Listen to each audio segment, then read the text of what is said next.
difícil a gente se adaptar, tanto ele como peruano, como eu como brasileira, voltar a adaptar-se no sul do Peru. Eles lá, quer dizer, a língua oficial do Peru é o quechua e o espanhol. Mas aí onde nós estamos tem outra língua oficial também, que é o aimara. E onde nós estamos trabalhando, tem outra língua que é os aimara, que é 90% da população fala aimara. Então, quando a gente chegava para evangelizar, ele usava essas táticas. A gente começava a falar espanhol, que os dois falávamos espanhol, e eles começavam a falar em aimara. Aí nem meu esposo, que era de lá, entendia. Então, nós começamos a pedir a Deus como podíamos chegar para evangelizar. Tinha que ter uma estratégia, porque não era a mesma que a gente tinha utilizado no norte do Peru. E Deus, numa certa oportunidade, reuniu com as irmãs, que era mais ou menos umas 8 pessoas que tinha na igreja, e nós começamos a orar e pedimos uma direção a Deus. E Deus mandou abrir uma escola. Então, irmão, eu fiquei assim porque eu não estudei pedagogia. Eu digo, como é que eu vou abrir uma escola? Mas é como eu digo para você, Deus, Ele é que capacita. Ele não se limita, nós limitamos tanto a Deus, mas quando Ele chama, Ele se responsabiliza. A gente só tem que olhar para esse Deus que é todo poderoso, que para Ele não tem nada impossível. Então eu digo, Deus, como eu vou abrir uma escola? Ele disse, é por aí que vocês vão entrar com a evangelização. O pastor esteve lá na escola, né? Pastor José Roberto. Então a gente começou, irmão, a escola do zero, que não tem muito tempo para contar com detalhes, mas Deus foi fiel em todo o tempo, e abrimos essa escola como uma área de evangelização, porque nessa cidade eles tiram o primeiro lugar a nível nacional, tem muita mineria, né? Muita mineria, e as escolas lá são muito bem preparadas. As escolas do estado agora, eles têm até os quadros digitais, que eu fico incrível, que esse lugar aí do Peru, você vai, é totalmente diferente do norte. O norte tem muita pobreza, mas o sul tem muita sofisticação, né? Muita modernidade, porque entra muito dinheiro da mineria. Então, as escolas são bem estruturadas. E nós começamos ali, não tínhamos nenhuma cadeira. E Deus foi fazendo provisão. Hoje, a nossa escola não está para competir com a escola do governo em infraestrutura. Mas nós temos algo muito melhor. Nós lá temos a palavra e o Deus da provisão. Louvado seja o nome do Senhor. E nós temos ali já com a escola, passamos a pandemia, e a escola continua firme. E agora nós estamos com um grande desafio, porque a nossa escola, que é de evangelização, nós temos uma construção do Estado que estão fazendo ao lado, e com uma escola bem sofisticada, de primeira, né? Com tudo digital. Então, nosso grande desafio é, Senhor, transforma a nossa mobiliária em algo moderno, porque tudo nosso é antigo. Então, eu fico pensando assim, como é que Deus vai fazer isso? Eu sei que Ele vai fazer, porque quando nós começamos, não tínhamos nada. E nós abrimos ali o pré-escolar e o fundamental com a graça do Senhor. E você vai lá, tem tudo. Mas hoje já temos um novo desafio, competir com a modernidade do Estado. E eu sei que Deus é fiel. Eu acho que esse tempo que o Senhor trouxe a gente aqui, eu digo assim, nunca pensei que eu pudesse vir com meu esposo depois de tanto tempo. Nós temos 14 anos que eu não venho aqui no sul do Peru, do Brasil, aqui em São Paulo. Eu estive faz dois anos no Recife, porque estive ali fazendo um tratamento de hepatite C, porque lá no Peru eles não têm tratamento para hepatite C, apesar dessa modernidade de escola, mas na saúde eles são muito atrasados. O Peru é muito atrasado na área de saúde, o Brasil é uma potência aqui em Sul América. Então lá não tinha tratamento para mim, e eu tive que ficar vindo e indo ao Nordeste. Deus preparou tudo, veio o protocolo para aqui, para São Paulo, e lá me trataram de hepatite C. Faz 2 anos que eu recebi alta, o Senhor me curou totalmente sem sequela, e foi muito difícil, porque eu tive que deixar o campo missionário, a família, ia e vinha, mas em tudo isso Deus foi fiel.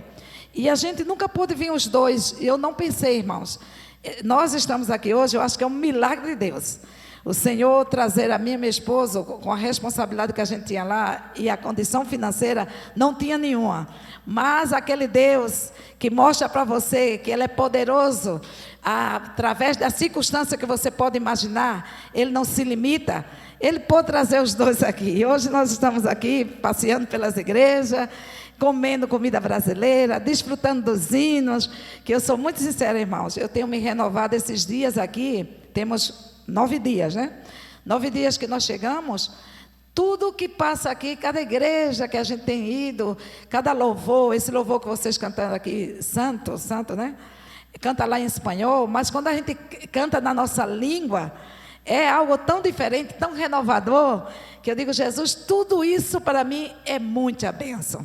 Então eu só tenho que agradecer, irmãos. Peço as suas orações para que Deus continue nos abençoando, nos ajudando, aumentando nossa fé, ajudando a que nós não olhamos a circunstância, porque aquele que nos chamou é fiel para fazer tudo que nós não possamos fazer, e que o Senhor continue renovando nossas vidas. Eu tenho certeza que esse tempo de aqui é um tempo de bênção, tanto para a nossa vida, como para a vida de cada um de nós, que somos a igreja viva do Senhor. E deixo aqui um convite para cada um de vocês. Assim como o pastor esteve lá, nossa casa a porta está escancarada, viu? É uma obra missionária, lá a gente não tem diferença nenhuma de denominação. Nós somos da Igreja Batista do pastor Arlindo Rodrigues, Voz de Cristo. A igreja lá chama a Igreja Batista Voz de Cristo. Mas eu nasci na Assembleia de Deus, casei com Batista, e até hoje nós trabalhamos na obra do Senhor para a glória do seu nome. Então, irmão, você também é convidado, se você quiser conhecer, passar tempo, ajudar na obra, tem muito trabalho para ser feito. Nós temos um coração aberto para missões, lá na escola tem muito lugar, tem lugar para hospedar família, tem lugar para hospedar comissão de irmãos. Nós estamos dispostos, então queremos deixar aqui o convite para todos vocês, que nossa casa e a obra do Senhor lá em Tacna, Peru, está aberto para recebê-los. Muito obrigado pela oportunidade e que Deus continue abençoando. Graça e paz, amada igreja do Senhor. Que bom estar aqui nesta manhã com os amados. Obrigado, pastor José Roberto, por nos permitir estar aqui com a amada igreja. E eu quero parabenizar a todas as mães que estão presentes nesta manhã pelo seu dia. Que Deus continue enchendo de graça, sabedoria, para poder cumprir esta tarefa que é muito sacrificial. Não é fácil ser mãe, mas Deus abençoe, Deus retribua, Deus dê graça e sabedoria para cumprir. Amém? Amados, eu gostaria de iniciar esta meditação nesta manhã fazendo uma pergunta. Quantos dos que estamos aqui queremos crescer? Quantos querem crescer? E estou falando espiritualmente, porque somente os que querem crescer fisicamente, acho que os meninos aí, não? Eu quero crescer. Eu estava crescendo, mas eu tive que me proibir de seguir crescendo, mas para os costados, não?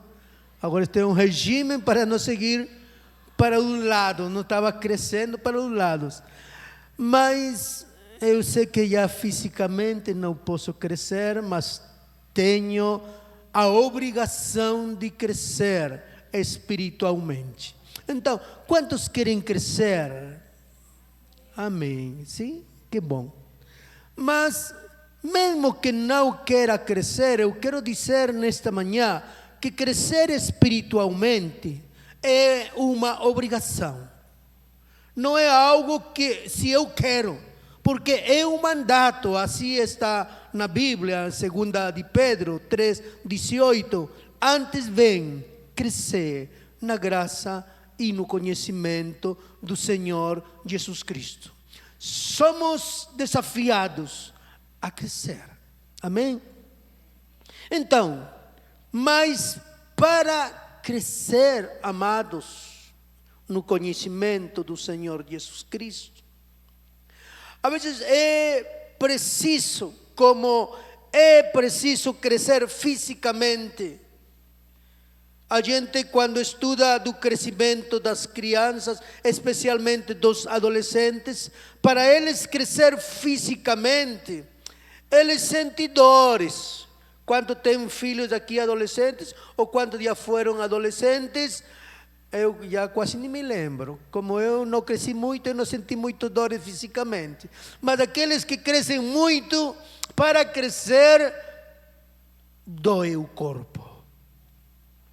Alguns dizem que doem os ossos, mas realmente não são os ossos, senão os músculos são os que doem para poder crescer. E muitas vezes essas dores, as pessoas não sabem onde que sentem as dores. Se é nas pernas, no bumbum, não sabem em que parte do corpo sentem essas dores. E a maior parte dessas dores de crescimento vem pelas noites, no momento da escuridade. E eu quero dizer nesta manhã, amados, que para crescer espiritualmente, a gente vai ter que enfrentar dores. Amém? Para a gente poder crescer espiritualmente, muitas vezes vai ter que enfrentar momentos de oscuridade, momentos difíceis. Então, se você é alguém que quer, que está com vontade de crescer espiritualmente, é preciso entender que o crescimento vai ter um custo, sofrimento. Mas a gente tem que conhecer isso. Lá no livro de Oséias, o capítulo 4, verso 6, diz: meu povo está sofrendo porque falta conhecimento.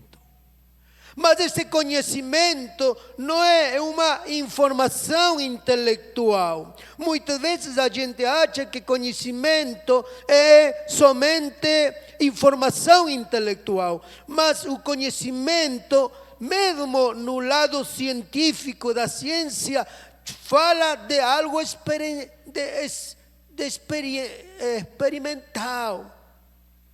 Tem que experimentar. Tem que entender, tem que experimentar. E o conhecimento, mesmo científico, ele muda. Então, ele se transforma. E no conhecimento de Deus, a gente não pode ficar estancado. No conhecimento de Deus, muitas vezes vai ter que mudar alguns conceitos que a gente tem. Então, se a gente quer crescer, tem que estar disposto a passar momentos de dor, tem que passar momentos de trevas. Não que a gente vive nas trevas. Uma coisa é viver nas trevas e outra coisa é passar momentos de escuridade. Nós não vivemos mais nas trevas. Colossenses 1,13 diz que Ele nos tirou das trevas. Então nós não moramos nas trevas, mas é preciso passar momentos de escuridade para poder crescer no conhecimento do Senhor Jesus. Isso fala em Oséias, mas Filipenses 1,9 também nos desafia a que nós cresçamos no conhecimento de Deus. Então, todos nós somos desafiados para mais tarde não sofrer. Conhecimento de Deus é entender, compreender as verdades, é ter uma experiência pessoal íntima com Deus, e que essa experiência íntima com Deus nos leve a uma vida de praticidade. Então, Deus quer, amados, que nós cresçamos. No livro de Gênesis, nos fala de um personagem que ele cresceu nas dificuldades. Eu me estou referindo a José. José foi um homem que experimentou seu crescimento através das dificuldades. E essas dificuldades começaram na casa dele. Eu quero dizer nesta manhã que muitas vezes as dificuldades que você vai ter que enfrentar não é com o mundo, não é com as pessoas lá fora, muitas vezes dentro da igreja, dentro da família de Deus. Quantas vezes a gente tem conflitos dentro da igreja com os irmãos? Mas eu quero dizer, amados, que os conflitos que podem existir dentro de aqui da igreja, dentro da casa, dentro da família, não são para destruir a você. É porque Deus está trabalhando, porque Ele quer abençoar a sua vida. José tinha que enfrentar problemas com seus irmãos. Os irmãos ficavam com inveja. Olha, você fique preocupado se ninguém tiver inveja de você. Tem pessoas que vão ter inveja de você e você não fique preocupado. Sabe por quê? Porque isso significa que você está crescendo. Se ninguém fica com inveja de você, é que você não está incomodando a ninguém. Se você fica com inveja de você, se alguém fica com inveja de você, é porque você tem promessas. E Deus tem promessas para a sua vida. Então os irmãos sabiam que José tinha promessas de Deus. E eles ficavam com inveja. Mas por ter promessas de Deus, vai ter que ter dificuldades. Nós todos temos promessas de Deus. E o nosso inimigo não quer que a gente aproveite das promessas de Deus. E ele vai colocar problemas na nossa vida. Ele foi vendido, odiado pelos seus irmãos. Não somente os irmãos tinham inveja, mas seus irmãos odiavam a ele. Passaram a odiar. E isso levou a que eles vendam a seu irmão como escravo para o Egito. Lá no Egito foi parar na casa de Potifar. Ele passou lutas lá. Ele foi caluniado, difamado pela esposa de Potifar. Saindo da casa de Potifar, foi para a prisão. Então, ele passou muitas dificuldades. Mas a gente não fica nas dificuldades, a gente vai olhar o final da vida de José. Ele foi uma pessoa que Deus usou poderosamente para salvar uma nação, para salvar a sua família e para ser bênçãos para muitas nações. Porque quando o Egito prosperou por causa da vida de José, o Egito passou a ser canal de bênção. Então, amados, muitas vezes a gente vai passar dificuldades, não somente para ser abençoados nós, mas para ser canal de bênção. É por isso que Deus quer que você cresça, porque não somente Deus quer abençoar a você, mas Deus quer fazer de você um canal de bênção. É por isso é importante passar dificuldades. Amados, às vezes a gente não entende porque passa dificuldades. E eu quero dizer, amados, que é melhor não entender. É melhor não entender por que a gente está passando. Se a minha esposa soubesse tudo aquilo que ela ia passar lá no Peru, quando casou comigo, ela não tinha viajado, ela não tinha casado comigo. Então, Deus não permitiu que ela entendesse. Eu muitas vezes queria explicar para ela: olha, você vai casar comigo?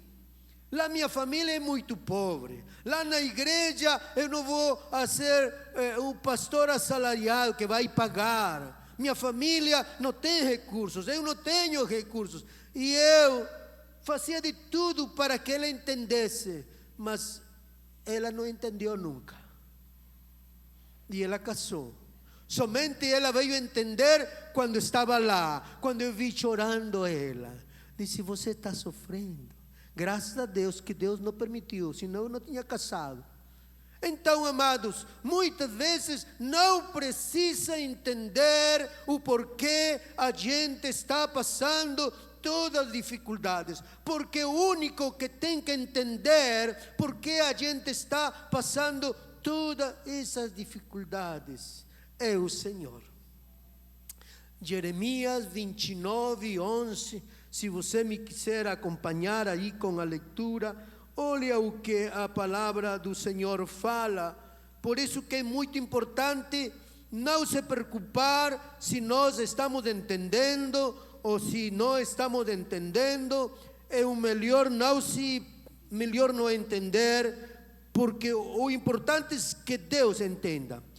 Jeremias 29:11 diz: porquanto somente eu conheço os planos que determinei a vosso respeito, declara Yahweh.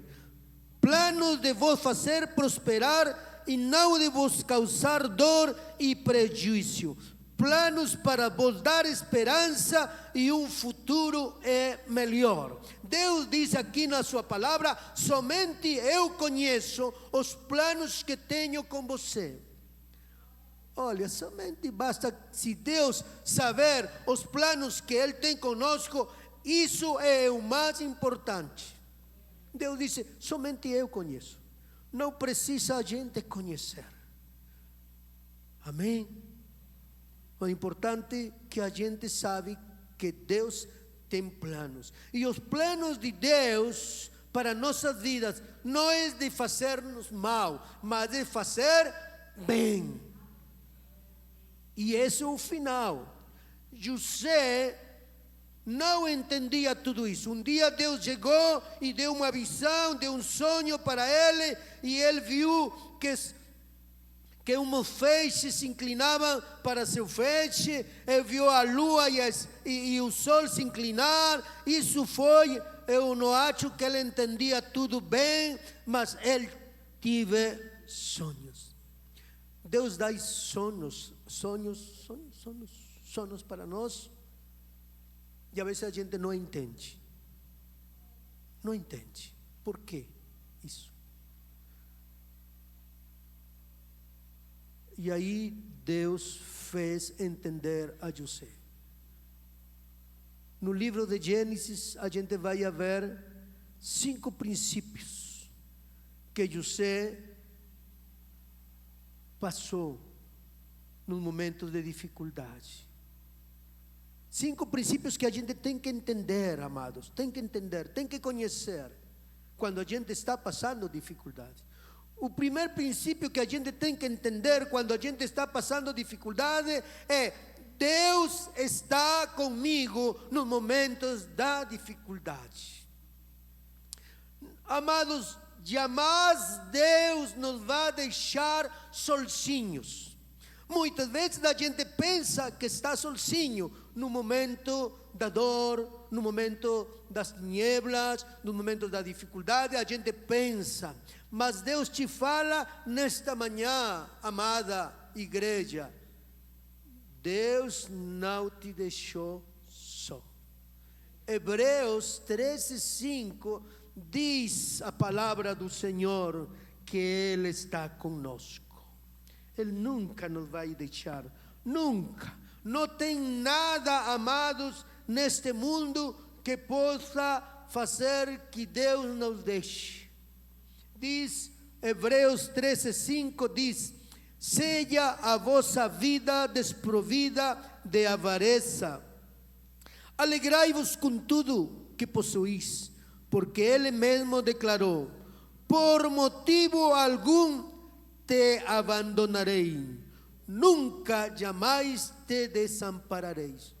Por motivo algum eu te vou deixar, por motivo algum eu te vou a desamparar. Nós temos um Pai que nos ama. Você é pai, você é mãe. Eu pergunto nesta manhã: se seus filhos fazem alguma coisa errada, você deixa ele? Você deixa seu filho, a sua filha, porque ele faz coisas erradas? A minha filha mais velha fez muitas coisas erradas, mas a minha esposa e eu nunca deixamos a nossa filha, mesmo pelas coisas erradas que ela fez. Sabe por quê? Porque a gente ama. E nosso Deus, por mais coisas erradas que nós façamos, Ele não vai deixar a gente. Se a gente que é ruim, a gente que é mau, a gente que não é perfeita, não deixa as pessoas que a gente ama, mesmo que eles façam coisas erradas, como vai fazer o nosso Deus, que é pronto na misericórdia e lento para a ira? Ele vai sempre estar, mesmo que a gente pecar ainda, quando a gente pecar, Deus não deixa. É verdade que o Espírito Santo se entristece quando a gente faz coisas erradas, quando nossos filhos fazem coisas erradas, a gente como pai fica triste, verdade? Fica triste, mas não abandona. E assim é o nosso Deus. Nosso Deus às vezes fica triste, o Espírito Santo fica triste, mas Ele não abandona, porque diz a sua palavra que Ele está conosco. Não tem nada, não tem vida, não tem morte, não tem nada que nos vai separar do amor de Deus. Não tem nada, não tem dificuldade, não tem momento de oscuridade que nos vai separar do amor de Deus. Isso a gente tem que ter bem claro na nossa mente. Deus está comigo. Um dia eu estava viajando para uma região lá no Peru. Eu tive conhecimento que tinha uma pessoa que morava nas montanhas. Ele já tinha sua idade e ele estava querendo voltar para Cristo. Tinha muitos anos que ele não congregava. E alguém me deu a informação e me disse: olha, encontrei esta pessoa, ele está querendo, mas está querendo que visitem a ele. Eu não conhecia essa região. E eu perguntei como que fazia. Me disseram: são 4 horas de caminho a pé e tem que ir montanha.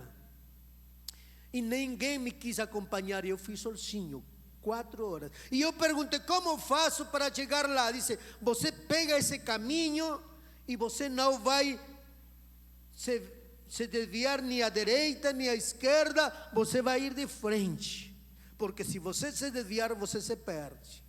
E eu fiz caso, irmãos. Cheguei depois de 4 horas lá naquele lugar e encontrei o irmão. Quando estava de volta, eu tive que sair do caminho para entrar a casa, e quando tive que retornar, eu já não encontrava mais o caminho. Pegava um caminho, me levava para umas cachoeiras, pegava outro caminho, me levava para o rio, ia para outro caminho. Eu estava perdido, irmãos. E aí se estava escurecendo. E eu estava pensando já me subir em umas árvores para dormir no árvore, porque me falaram que nessa região tinha leões, tinha animais. Então eu disse: eu vou subir no árvore e dormir. Como o peru dorme em árvore, eu disse: eu vou dormir em árvore hoje. Então, amados, mas eu tentei de sair. E depois, longe, eu escutei uma voz de umas crianças. E eu corri para lá e eu disse: meninos, me diga onde está o caminho, eu quero ir para a cidade. Os meninos disseram: fica por lá. Eu disse: não, você levanta daí, vamos, e me coloca no caminho. Esses meninos se levantaram e me colocaram no caminho. Naquela época eu era bom de correr e vim correndo, já quase escuro. Mas no momento da dificuldade, eu não esqueci, mesmo passando na escuridade, Deus está comigo. Amados, muitas vezes você fazendo a obra do Senhor vai passar momentos de dificuldade. A gente pensa que somente vai passar dificuldade quando a gente está fazendo coisas ruins. Muitas vezes, fazendo coisas boas, você vai passar momentos de dificuldade. Muitas vezes, por fazer a obra do Senhor, vai passar momentos de dificuldade. Então, se você está fazendo coisas boas e passa dificuldade, louve a Deus, porque está passando dificuldade por fazer coisas boas. Fique triste se você faça dificuldade fazendo coisa ruim. Aí fica triste. Mas se você estiver passando dificuldade por fazer coisas boas, fique feliz, porque isso é a palavra de Deus. Santiago 1:2 diz que a gente tem que ficar gozoso, feliz, quando estiver passando diversas provações, diversos momentos difíceis. A gente fuge muitas vezes dos momentos difíceis, mas, amados, os momentos difíceis vai ajudar a gente a crescer. Mas lembre, Deus está com você no momentos difíceis. O segundo princípio, que todo momento de dificuldade, segundo aqui, a gente olhando Gênesis do capítulo 37 até o capítulo 50, toda a vida de José, toda a dificuldade que José passou, tinha uma razão. Então, quando a gente passa dificuldades, não passa dificuldades à toa. Muitas vezes a gente diz, por que estou passando isso? Eu não entendo. Eu quero dizer nesta manhã, se você estiver passando dificuldade, é porque tem uma razão. Tem uma razão. Você não entende, mas tem uma razão.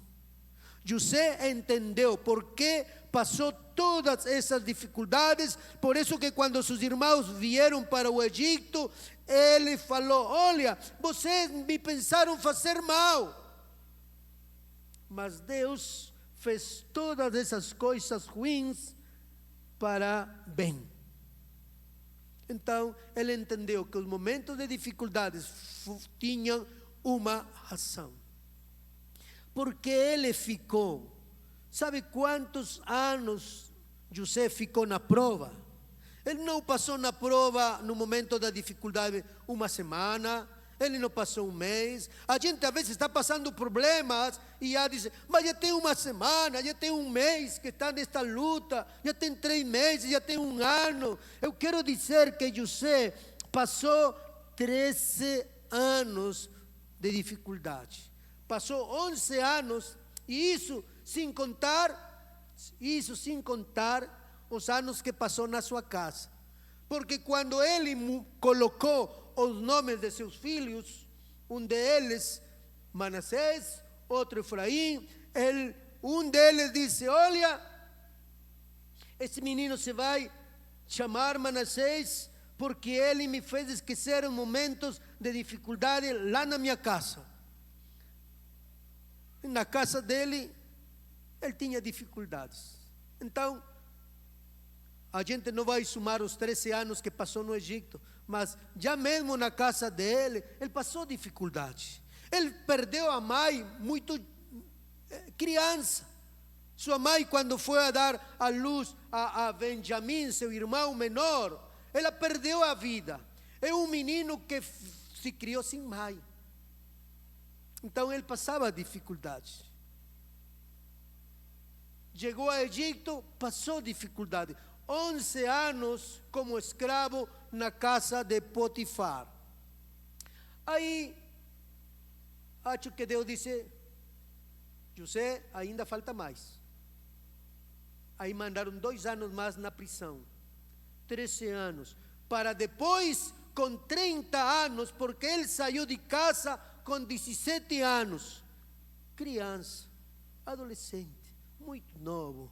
Então, amado, se você é novo na fé, você vai passar dificuldade. Então a gente diz, não, é que ele é muito novinho. É novinho, vai passar dificuldade. Ele passou 13 anos. Mas ele passou porque Deus queria treinar a ele na casa de Potifar ele queria treinar a ele na prisão para depois ser um governador. A gente muitas vezes quer estar lá em cima sem saber o que se passa embaixo. Sabe por quê? Se a gente não passar momentos de dificuldade, não entender a razão no momento de dificuldade, no momento que ter que ser empático com os outros, não vai ser empático. A gente muitas vezes é muito duro, verdade? Quanta gente é duro. Isso passou comigo os primeiros anos da vida cristã. Agora, já depois de 60 anos, a gente vai ficando mais mole, vai entendendo, sim?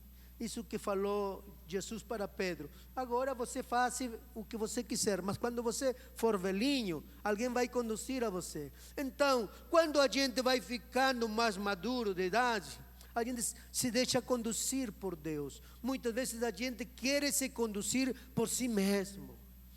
Amados, no momento de dificuldade, tem uma razão. Tudo é para bem. E muitas vezes também a gente tem que aprender o terceiro princípio, que os tempos de dificuldade não terminam até o dia que Deus cumprir seu propósito nas nossas vidas. Então, tempo de dificuldade tem um tempo. A data não é a gente que marca. Não somos nós que marcamos o tempo. Tem que terminar aqui. Não. Quem marca a data de tempo que finda a dificuldade é Deus. Porque muitas vezes Deus não vai terminar o tempo de dificuldade na nossa vida, porque Ele olha e diz, ainda está precisando um pouquinho mais. Você ainda precisa mais para crescer, para amadurecer mais. Olha, quando a gente quer acortar os tempos de dificuldade, a gente se mete em problemas. Abraão tinha promessas de Deus. Abraão tinha promessas de Deus. E ele achava que Deus estava demorando o tempo da promessa.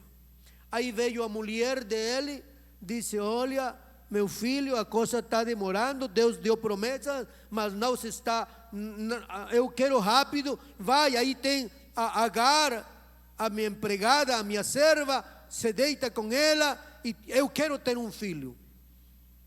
Ele quis acortar o tempo de Deus e se meteu em problemas. Muitas vezes a gente quer acortar o tempo da dificuldade, o tempo de prova, e em lugar de solucionar o problema, aumenta o problema. A gente aprendeu, eu falei faz pouco tempo de minha filha que a gente aprendeu muitas coisas com ela. Tinha um momento que a gente queria cortar o tempo da dificuldade. A gente fazia tudo para cortar o tempo da dificuldade. Eu não estava entendendo por que o comportamento dela. Aí eu fui a fazer psicologia. Aí, agora eu sou psicólogo, mas por causa da dificuldade de minha filha, eu queria entender. Queria acortar o tempo de sofrimento para ela e para a gente também. Mas chegou o tempo. Agora, graças a Deus, nossa filha voltou para o Senhor Jesus. Ela está testemunhando, ela está pregando, até evangelizando a mãe, dando palavras de coragem para a mãe, porque chegou o tempo. O tempo nosso não é o tempo de Deus. O kairos de Deus não é o cronos do homem. Lembre-se, o tempo de Deus é diferente do nosso tempo. Então, tempo de luta, tempo de dificuldade, tempo de escuridade, muitas vezes vai ter que se prolongar até o momento que Deus achar aqui, acabou. Se precisar mais, vai precisar mais. Terceiro princípio, então, os momentos de dificuldade vai durar até o tempo que Deus achar certo para cumprir seus propósitos. O quarto princípio é que muitas vezes os tempos de dificuldade são melhor que os tempos bons. A gente, muitas vezes, tempo de dificuldade, vai aprender mais que os tempos bons. Eu nasci em uma família que meu pai era alcoólico. E por ser alcoólico, a gente sofreu muito. Eu tive que aprender a trabalhar de 7 anos de idade. 7 anos de idade. Criança, menino, trabalhando. Eu trabalhava e estudava, chegava pelas madrugadas a fazer minhas tarefas. E todo o tempo trabalhando e trabalhando. Quando eu cheguei para o seminário, eu entendi muitas coisas que eu passei. Eu tinha que aprender a passar roupa, cozinhar, tinha que fazer muitas coisas. E os meninos que estavam com a gente, quando eu cheguei no seminário, tinham 80 alunos na minha turma. 80 alunos. Quando a gente terminou, ficou somente 13 alunos.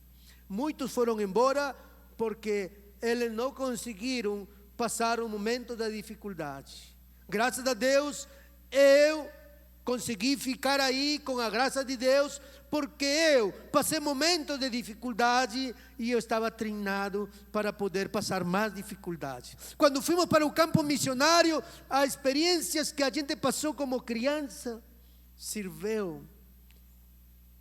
Quando eu falei para meu pastor que estava indo para o campo missionário, ele disse: olha, volta para a oficina. Eu era mecânico, tinha uma oficina de mecânica. Eu com 14 anos de idade, eu estava fazendo reparação de motores. Com 18 anos, abri minha oficina. Mas o problema foi que eu não conhecia Cristo com 18 anos. Eu fui para o trago, bebedice, o vício, mulheres. Me perdi 3 anos. O Senhor me permitiu estar 3 anos no mundo. Com 21 anos, aceitei a Jesus como meu Senhor e Salvador. Mas Deus estava trabalhando, amados.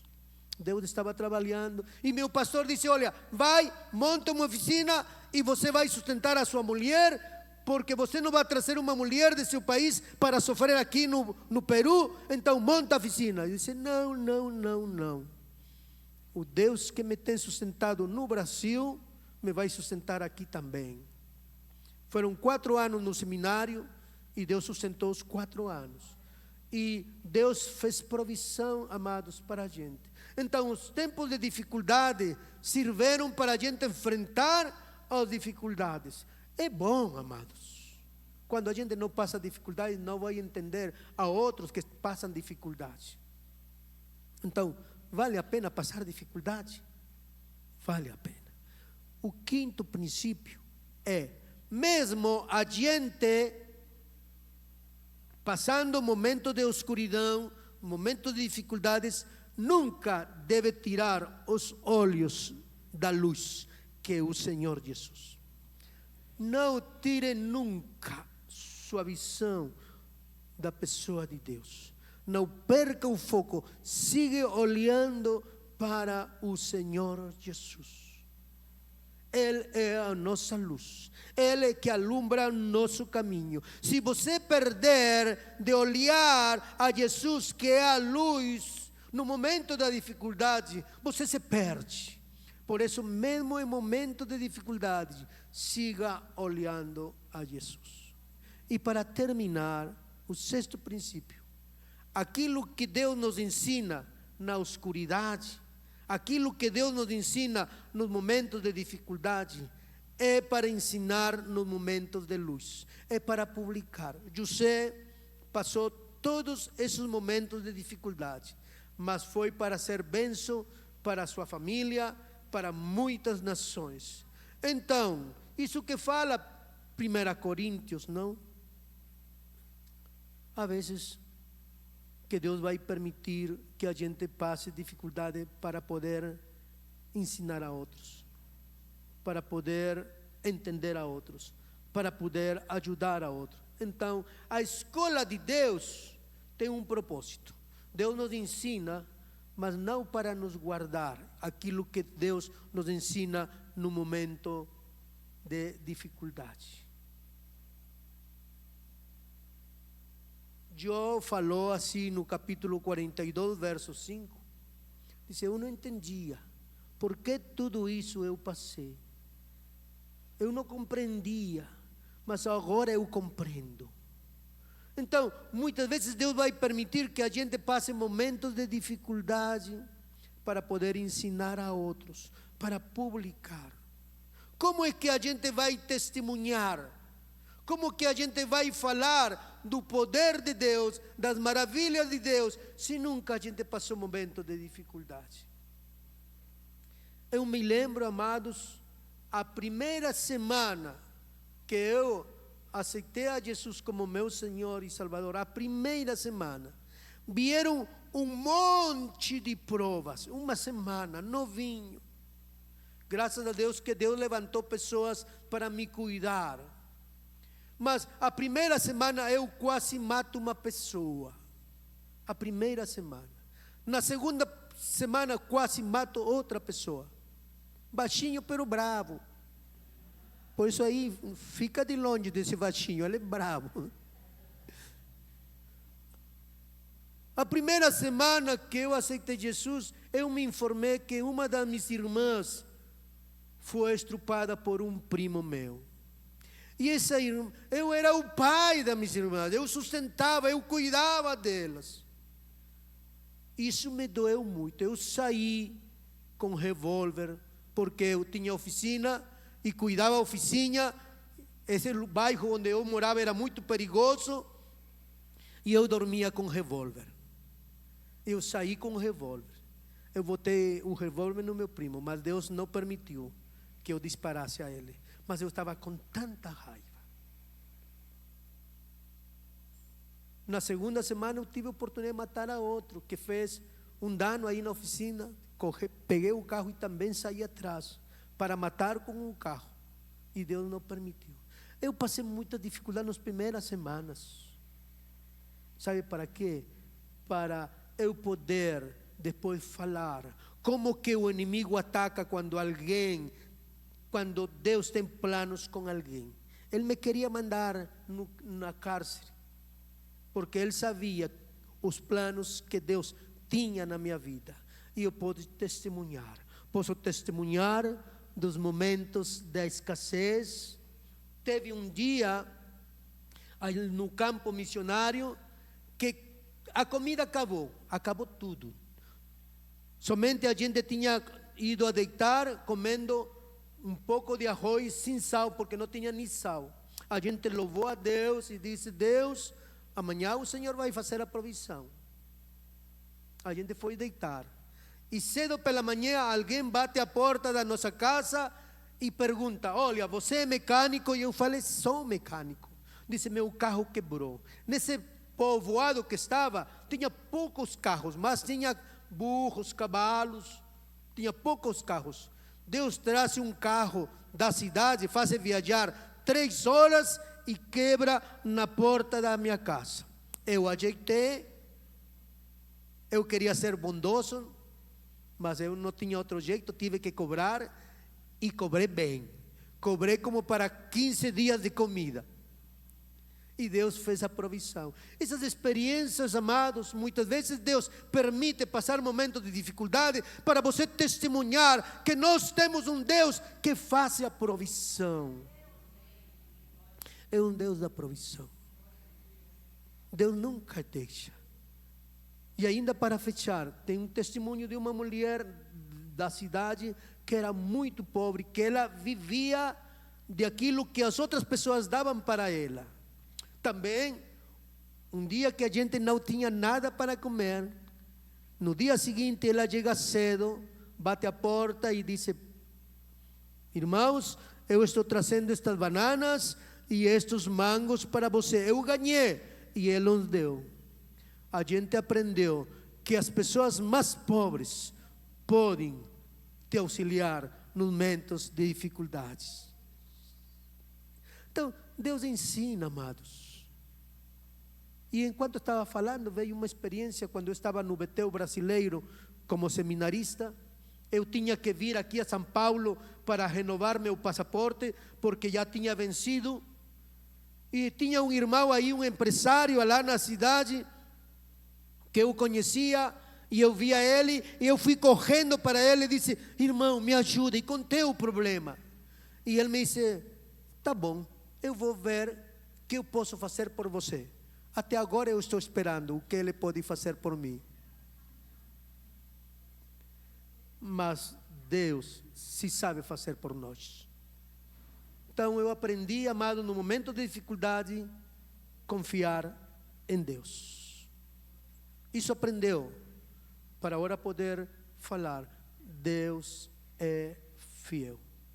Nós temos já quase 34 anos no ministério, trabalhando aí com a minha esposa, lá no Peru, e temos visto um Deus fiel. E Ele não vai mudar. Mesmo no momento da dificuldade, como estava falando a minha esposa, a gente agora está competindo com o Estado. Com o Estado. É um monstro para poder competir a gente humanamente. Mas o Deus que a gente serve, Ele é fiel. Ele vai utilizar vidas. E aí, amados, estamos nessa cidade para poder pregar a palavra de Deus. Mesmo passando dificuldade, Deus é fiel. Eu não sei que dificuldade está passando o amado. A gente passa dificuldades pessoais, a gente passa dificuldades de trabalho, passa dificuldades econômicas, passa dificuldades de saúde, de estudos. São muitas dificuldades. Eu não sei qual é a dificuldade que o amado ou a amada está passando. Eu não sei. Mas o Deus que te resgatou das trevas sabe. O Deus que enviou seu filho para morrer por você na cruz sabe. O Deus que está sentado no trono sabe. E Ele não te deixou.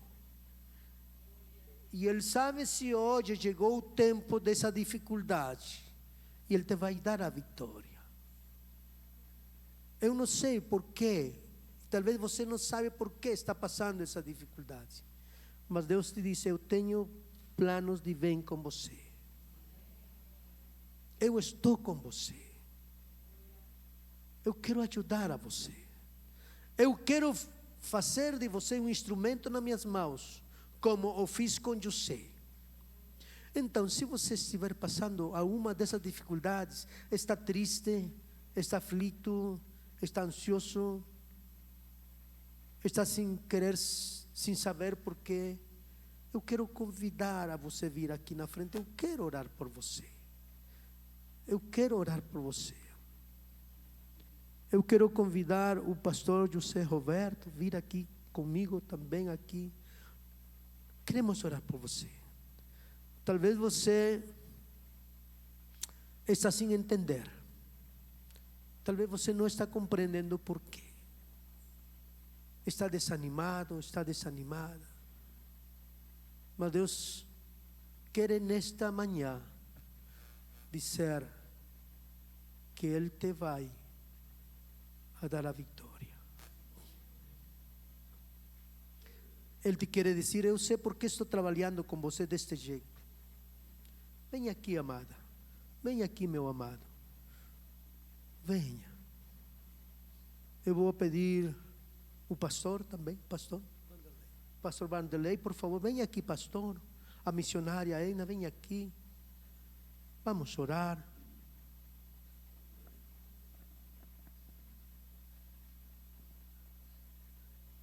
Vem aqui, amado, não fica.